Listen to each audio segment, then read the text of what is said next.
This is a public service announcement for all Warzone players around the world because I'm about to revolutionise the way you play Call of Duty. I've been playing Warzone since the very beginning, and if there's one thing that has never changed, it's people not being able to read. That's right, people don't seem to be able to understand the user interface within Warzone, so I'm going to help you understand what everything means so you can be a better teammate. Now before I get started, it's important to note that sometimes we all make mistakes, myself included, and that's absolutely fine. But I've played with and against countless players that have absolutely zero game sense, and whilst it's perfectly fine to not be amazing at a game, it's not fair when someone starts raging because of their own ineptitude. In other words, don't hate the game because you don't understand it. Before we go any further, please remember to subscribe to the channel if you like this video, because I share loads of guides on the channel about all things Warzone, and I try and be as helpful as possible, so I'd love the support.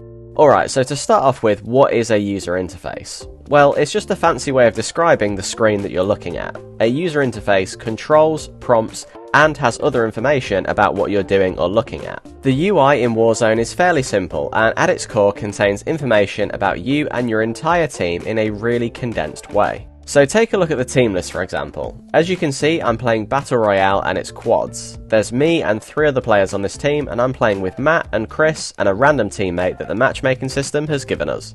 I'm at the bottom of the list, which is where you'll find your information as well. You'll always see yourself at the bottom, and your player info will be slightly bigger, so it's a bit more obvious. You can see it says I've got some cash on me, I've got 5 armor plates, and I have a gulag entry token, which means when I die, I'll go to the gulag for a fight for a chance to respawn. Now let's move further into the game, and you'll see that the player list has changed a little bit. First, our random teammate has disconnected from the game because they have that red disconnection icon next to their name. This appears most often when people lose connection to the server, but I think it can also appear if they just straight up quit the match as well. I'm not too sure. It kind of varies and sometimes it bugs out. If we skip a little further ahead now, you can see that they've fully left the game and can't rejoin because their name has disappeared from the list completely. So if we move on to our trio here, you can see a few things. Firstly, at the top of the list, you can see that we have a combined total of 30k in cash. That means we've got plenty of cash to spend at a buy station. It's always worth remembering how much cash you have as a team in case you want to band together and buy something like a loadout, or for example, an armor plate box.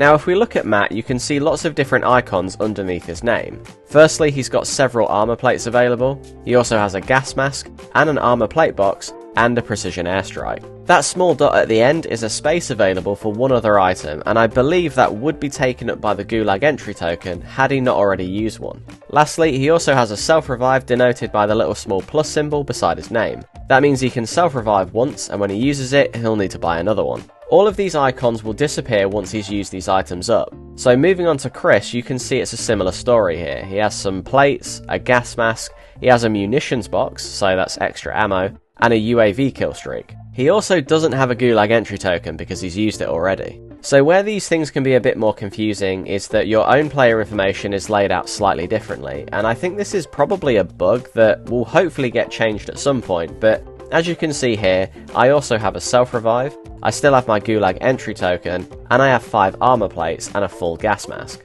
Now if we look over to the other side of the screen, you can see here I also have an armor plate box and a precision airstrike. Having said that, there's still a lot of information packed in here, and that's not the half of it. When your teammates get into firefights, you can see a firing indicator matching your teammates' colours, and it will appear next to their name. This doesn't mean that they're actually shooting an enemy necessarily, it just means they're firing their weapon. They might be shooting at someone, or in some cases, Matt likes to just shoot the sky to test the gun's recoil. It drives me absolutely crazy. Okay, so moving up to the top of the screen, you'll see a few different bits of the UI. First we have the minimap. Now it depends on your settings as to how exactly this is displayed, but it's pretty much the same for everyone, in the sense that the small coloured arrow in the middle is you, your teammates will be denoted by arrows in their colour, and the red dots on the minimap are enemies that do not have a suppressed weapon that keep them off the minimap. Some attachments do specifically keep you off the minimap when firing your weapon, but most don't. When an enemy is firing their weapon, or they're on a UAV, the small red dot will show you where they are, but what's also important here is that there'll be an arrow telling you if they're above or below you.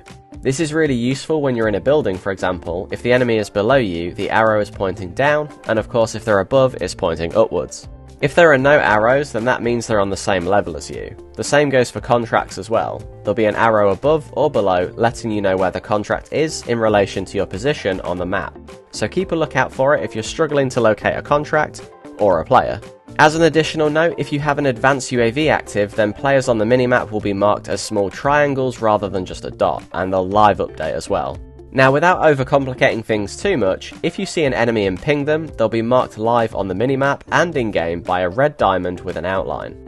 After a few seconds, it will stop tracking them and the diamond will no longer be filled in, and it will just show an outline and be marked at the last known location of the enemy player. Moving on, just below that we have the current status of the gas circle and the remaining time the gulag stays open for. For example, here you can see that the gas is at circle 4 and there's under a minute until it starts closing. I can tell because the icon and text colour is white. If we skip ahead slightly, you'll see that it's now red, and that means that the circle is getting smaller. It's really important to get used to how many circles are in a match before the circle finally shrinks and it disappears. In Resurgence games, I think it's about 7 and it's 9 in normal Battle Royale, but I could be wrong on that, but that's roughly the case. But just know that once you get into circle 6 in any game mode, you're fast approaching the endgame. Now, the time remaining for the gulag simply means that if you still have your gulag entry token, if you die you'll go into the gulag for a chance to respawn into the match. Once that closes though, whether you had a gulag token or not, you won't be able to use it, and if you die you'll have to be brought back at a buy station. Now, if the gulag does close and you still have your entry token, it'll just disappear from your inventory. As you can see here, Matt died and is in the gulag. Now, Matt wins his gulag and he'll respawn into the match again. It also shows that he's now in the air and using his parachute. You also get a similar icon next to your name if you're in a vehicle. This icon means that you're in a vehicle as a passenger, and you'd get a little steering wheel if that person was actually the driver, but as I'm driving the helicopter, it's just not showing anything. Okay, now we can move on to the other side of the interface, which shows your equipment that you currently have. Now, at the start of the game, I picked up a legendary gun, which you can see from the orange glow, and the 4 small diamonds in one larger diamond. That just means it's got 5 attachments on it, and I can see how much ammo I have and how much reserve ammo I have after reloading. Fast forward to once I have my loadout, you can see my weapon is labelled as dark pink, and I have the gunsmith icon next to it. That basically means it's a custom built weapon from a loadout, and it's not a weapon you can normally pick up off the ground randomly. Underneath all of that, you can see that I have 3 perks, which is normal whilst I have a perk package equipped. If you see a single icon of a fist, that means you have the specialist bonus, which is every single available perk in the game. You can pick perk packages up and swap them for different ones except for specialist. If you have that, the only way to drop it is to die and then someone else, or yourself if you're lucky enough, to pick it back up again. Next to that we have the firing mode. Some weapons have this but not all, and it's mostly assault rifles and SMGs. The white square indicates that it's on full auto mode, but I can toggle it to single fire mode if I wanted to. Some weapon attachments change this so you can switch to like a burst mode, but generally you'll want to keep it on the default setting, which is auto. Either side of the field upgrade, which is the armor plate box that I've got, I have my tactical slot, which is stims, and my lethal slot, which is throwing knives, which is very self-explanatory. Okay, so let's look at the top of the interface now, and we have the compass in the top center of the screen. That shows you 2 things, the direction you're facing and the current place of interest, otherwise known as a POI, that you're in as well. This is very useful information when giving callouts to a teammate. For example, if you get shot and you haven't seen the enemy exactly where they are, calling out that they're directly southeast can be very helpful. Shouting "he's over there" or "he's to your right" isn't helpful because you might be facing different directions to one another, so getting used to using the compass can be invaluable. Then in the top right corner we have the remaining player numbers in this match. The first number tells you how many teams are still in the match, and the second number tells you how many players are alive.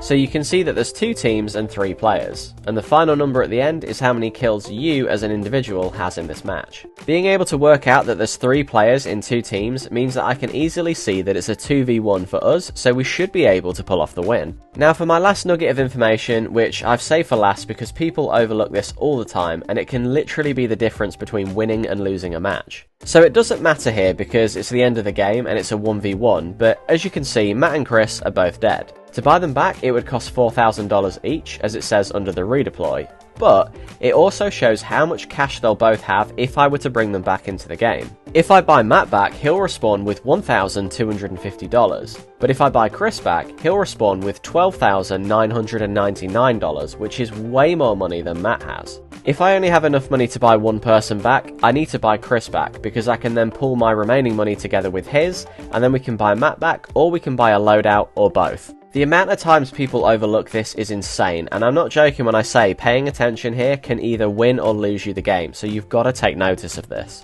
So that is my sort of comprehensive guide to the in-game user interface for Warzone. I really hope that this has helped you, and if you've learned something new, then please let me know in the comments. If you haven't learned anything new, then put a cool emoji in the comments instead. You're a pro at Warzone. Anyway, thank you for watching this far. You're all legends, just like my channel members that support me every month. I really appreciate it, guys. And of course, please like the video if you liked it, subscribe so you don't miss out on my next one, and I'll see you guys later. Stay frosty!